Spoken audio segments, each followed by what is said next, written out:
"Where are you right now?" I asked my daughter. She gingerly replied, "Oh, anywhere is great." Annoyed, I barked back, "Get home, neneo." To which my daughter responded, "No way." Outside of the country by a landly distance. We will not be available for 3 more days. All she had to do was call me and tell me that my order would be delayed. But there was no sign of remorse when I called her. In contrast, she responded excitedly, laughing at herself. When I drove by my daughter's and son-in-law's house, there was a low cry for help that came out. It was a very small voice, my most beloved granddaughter's. I unlocked the door with my spare key and went in. What I found was that my 5-year-old grandchild had been tied with rope and buried deep in the closet. My precious grandchild had been put in harm's way thanks to the stupidity of my daughter and son-in-law, and things with them were now not good. I was so angry and decided that the only thing that mattered at this point was to make my daughter or son equals in-law pay for it. Whatever happened, I am Anna, a grandma. I was feeling incredibly lonely. Up until these cold days have forced me to stay at home, for the most part. You see, my husband died a few years ago, and I live by myself. We both remember when he died. It was so sad, and I felt really lonely for a long time. But a great joy now is my kinder grandchild, Lily. I haven't seen my daughter, Emily, and David much over the last couple of years. Once Lily was born, we visited them a lot less frequently. It turns out Lily is quite fond of me, despite being almost completely absentee as a grandmother. Every now and then, she'll add in a "I love you" story, Grandma. Every single time she does, it fills my heart with more love. So I end up buying her stuff and even giving her money. My nearest and dearest observe this as grandma spoiling, but I feel no regret. She is my only grandchild and quite frankly a gift you can never get again, forever. It is my life. The love for Lily fills me utterly. But at the same time, I have reservations. They are based around the way that my daughter and son-in-law parent. Frankly, I doubt Emily will ever put her own needs behind those of our child. And David, her husband, whatnot, doesn't much care for Lily. I thought my late husband and I were showering Emily with love when we raised her. That is why I wish to bitch about the current events the universe threw into Emily's life. But at the same time, I question whether it is my place to mess with their parenting. I feel like anything I say would just be giving my 2 cents, which likely won't be appreciated and they'll probably ignore me anyway. What is more, if Emily's release of stress from my yelling at her indirectly harms Lily, then it will be terrible. Given that, much as I hate to admit it, they are normal in every other way.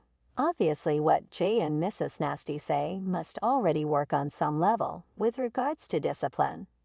Notwithstanding my reservations about the current state of children today not being held accountable for inappropriate behavior. It is true that I miss Lily and feel lonely for not seeing her there, but as far as it will go, I can always still be ISIT. They currently live in the house my late husband and I used to call home. When he passed away, it was getting difficult to take care of that big house by myself, and I gave them the title. That is why I have a second key too. On other days, I think to myself that it will be good if randomly at some time next week, the doorbell would ring and Mika's voice welcomed Lily. I visited my daughter and son-in-law's house one day after a long time. Their house is a long way from where I am at the moment, so it's not somewhere that I would go for fun on my own. Yeah, I had a purpose for visiting today. I attended as a guest of a friend nearby. This particular friend is a classmate from middle school that I assumed would join me in talking about old memories. However, I could not have predicted that the discussion would grow into a much more serious topic. Nana, do you know anything about Lily? But she's my granddaughter. How could I not know? Unknowingly to my own naivety, I answered frankly. No, that's not what I meant. Is Lily a victim of link fade? Huh. The impulsive response of my foolish voice, what do you mean? I gave in to finally hear the details from my friend. But as the story played out, I started to get this creeping feeling of unease. I dropped to my knees after listening everything. That Lily is going through something like that without me even knowing. My friend did her best to comfort me when she saw the resignation all over my face. Of course, we don't know for a fact. This is pure rumor mill, but then again, rumors did shape up to prove to be correct. Could you maybe drop by on your way back to their house? Apparently, Emily and David had been going out a lot these days, at least according to my buddy, with nights starting early in the morning only for them to come back as late at night. They do not, of course, take Lily. The result is a neighborhood rumor that they abandon their baby and head out for a play date as couple. Some have also noticed Lily spends hours out on the balcony. If concerned neighbors tried to speak with Lily, they usually received a confusing response from Emily. She's fine. She just loves the balcony. I recoiled at that descriptor with the thought my daughter and son-in-law had become them. I know I had brought up Emily the best way, but now all of a sudden when she grew it went totally wrong. A friend cautioned me to see how Lily was doing, so I went out the door with alacrity and drove over to my daughter and son-in-law's place. My fingers shaking a fraction, I rang the doorbell, but nobody showed up apart from an echo of the chime. Are they not home? I scoffed as I was about to leave the area. But audible on my part, thinking I heard something at that exact moment. Help! The voice was soft, and my hearing had grown worse as of late, so I rarely caught quiet sounds. I hesitated, unable to recognize it fully. Is someone there? I addressed the noise. No response. I must have heard wrong, I told myself as I walked away from the house. However, at last I heard her sing, help, as clear as day. My spine chilled. Lily could only be the source of that desperate cry. I must have simply misheard, since I am such a doting grandmother. Under the circumstances, my daughter and her husband were probably enjoying dinner somewhere. But why would their child have called for help, even if she left them without a caregiver? Of course, my mind first jumps to worst-case scenarios, and I quickly unlocked an empty house. Lily, where are you? Through the system, I had been able to get my voice to her, and not too far off along came Lily's response. Grandma. Yes, it's Grandma. I'm here. Lily told me she was in the closet. My ass wrote a vetter. My worst fears had come true. Lily was in a tight soda can coil of rope inside the closet. Lily, how could this happen? In a frenzy, I clawed at the rope to get her loose as fast as possible, but damn it, those knots would not give. The constriction is immediately very tight and leaves almost no marks on Lily's skin. I managed to grab a pair of scissors nearby and cut her loose from the contraption. Why, family vacation with a twist. It would be 3 days before we are returning. The off.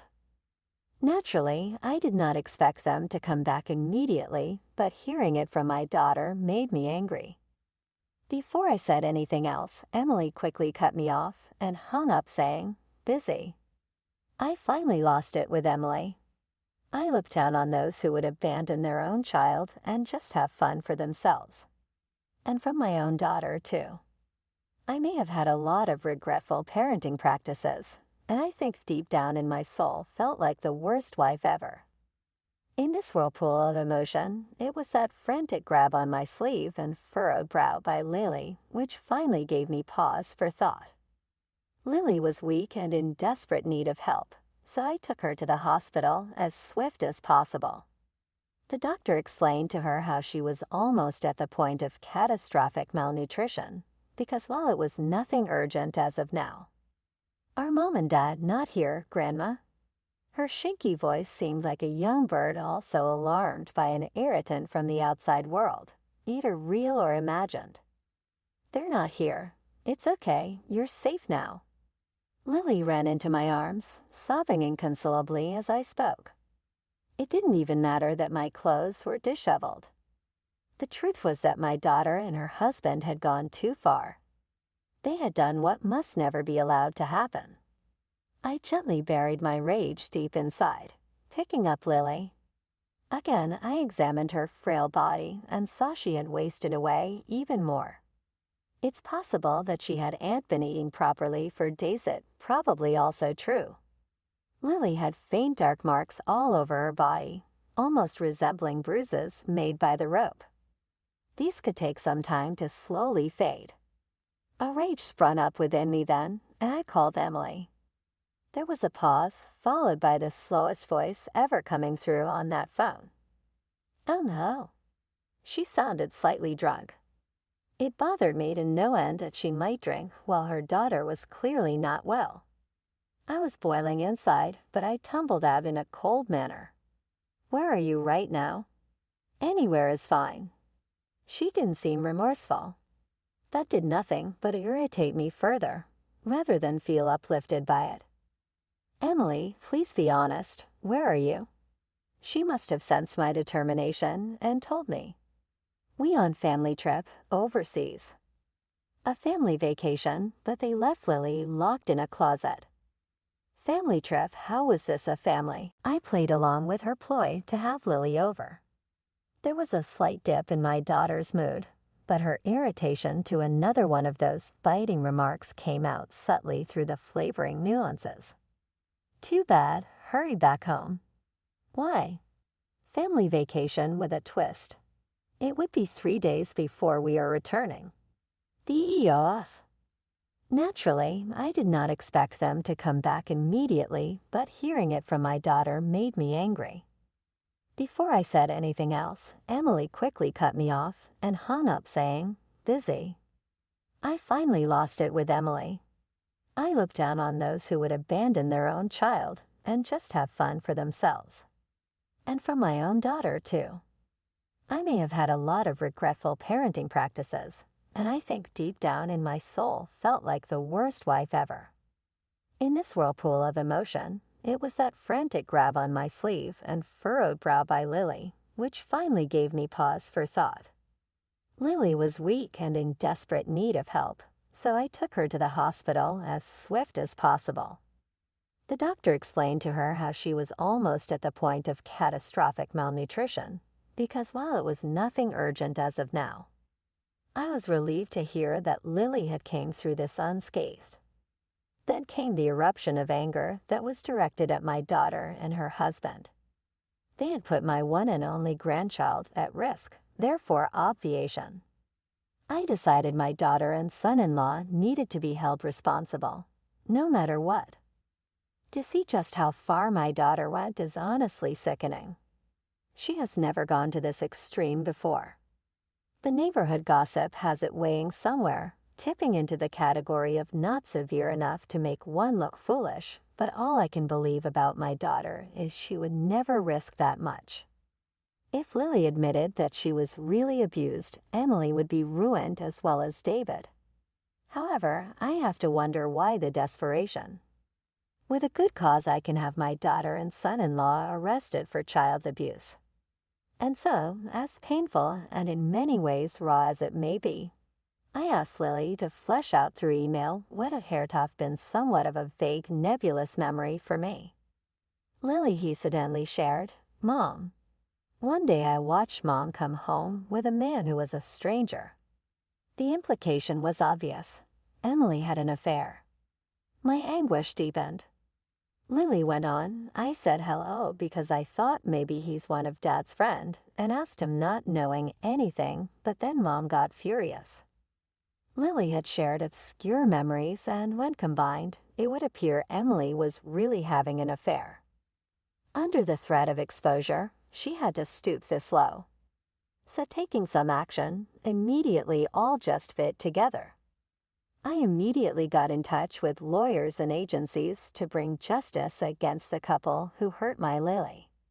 And when I told Lily, "Don't worry, Dada will protect you," she cried and said, "I want to go live with Grandma." Her words touched me, and I vowed to never let this happen. Do I make my purpose clear?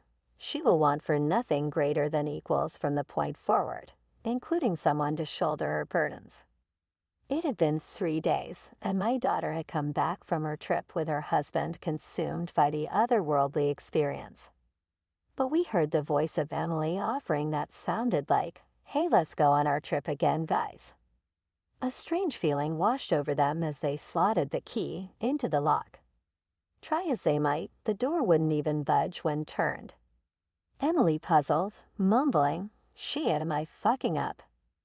This confusion was shared by David, who questioned, "What's going on?"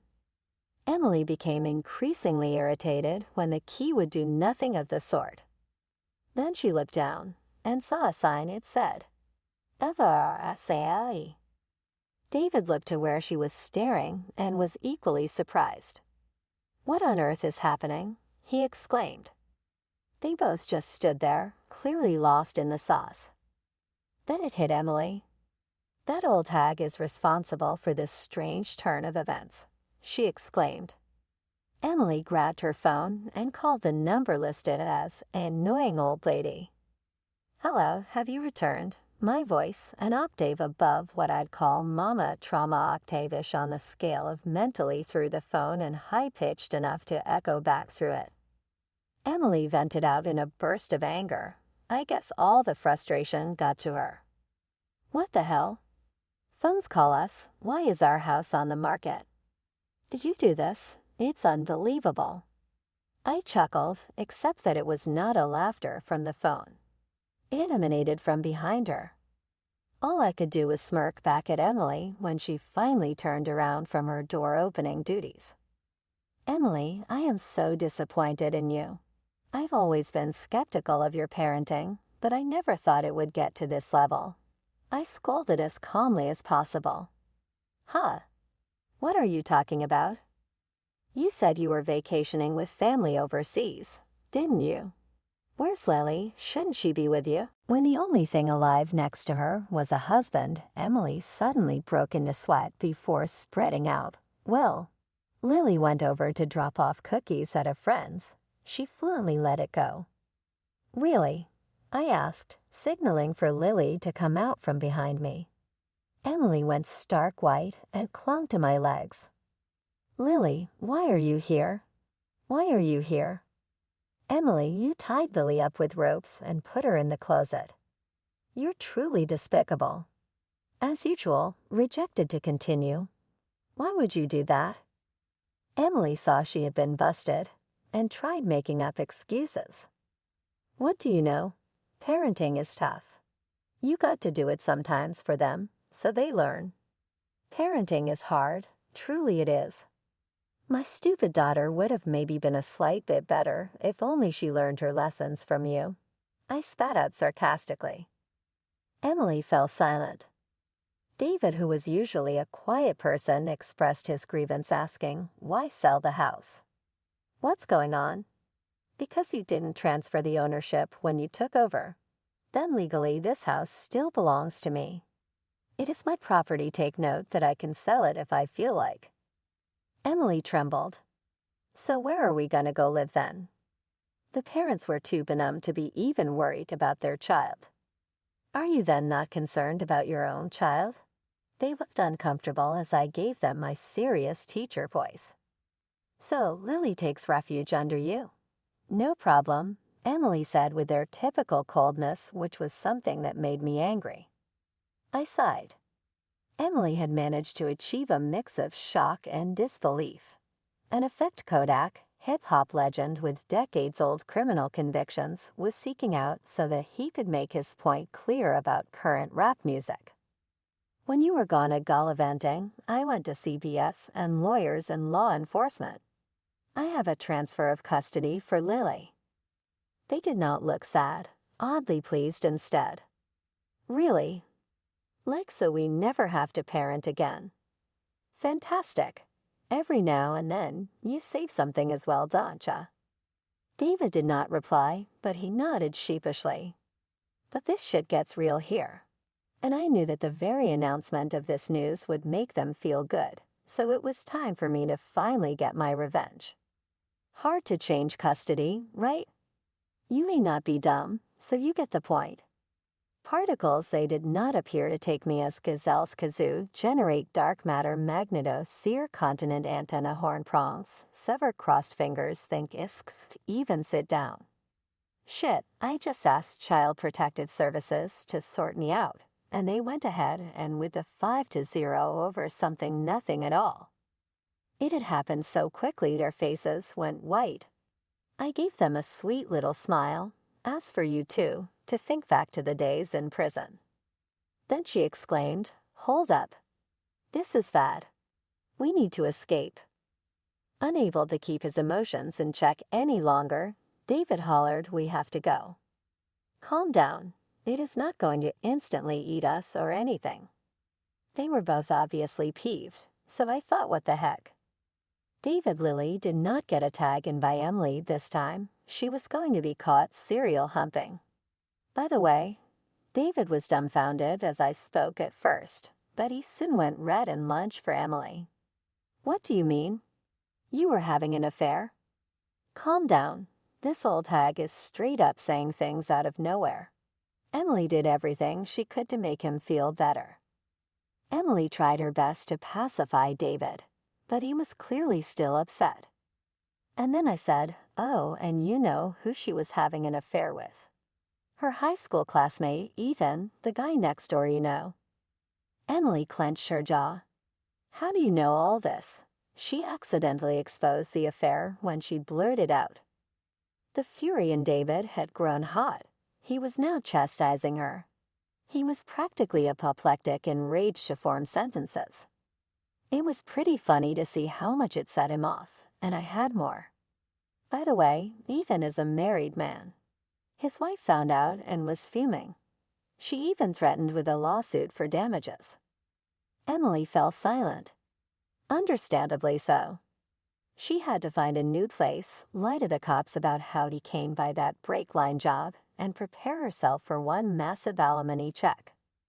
The police matter was almost anticlimactic. Of course she would be arrested. It is the lowest point of her life at present, still couldn't make up for what she did to Lily. I made my mind up to do one last crippling thing. So I ended up hiring an attorney to look into different things. We found out that Emily was using the money I sent to provide for Lily. Both of you ought to have saved hundreds of thousands, but apparently the two of you squandered it. It seems they even paid for the recent trip expenses. I looked at Emily, who seemed so defeated.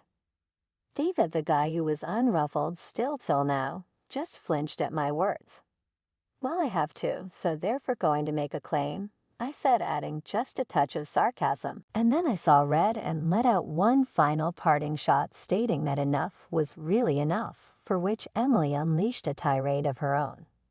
"How can you do this to your own daughter? Unbelievable. The worst parent in the whole wide world." My response, "I was going to tell you the same thing." Emily felt her anger start to rise, but she had done it to herself. I never ever would have thought my own daughter could stoop so low. In the end, they were convicted of child abuse and went to jail. They had ironically discussed breaking up over Emily's infidelity just a week before, and here they were both on their way to prison. They were drowning in debt due to the alimony, adjacent claims from his affair, and repayment of misusing my financial support. Because David was fired as a result of the guilty sentence, he and Sarah fell into $160,000 in debt payments that they would never be able to pay off without any major income source. I was all over the place with my emotions, but that is due to them being at fault in having brought it on. Hopefully they reflect and improve. Meanwhile, I am over here all like new life with Lily, of course. At first, she had a difficult time adjusting to living in her own, and with only Grandma the fear of repeated violence continued to haunt. But ours and my neighboring made her say so with slight smile coming back to her face. Lily repeatedly tells her grandmother, "Thank you for helping me." Of course I have to help her given the situation, but even still, feel bad for not helping prior till things escalated like they did. It is heartwarming to see her smile with true gratitude. Now my days will be spent with Lily. They may not be big days, but each one I hold dear.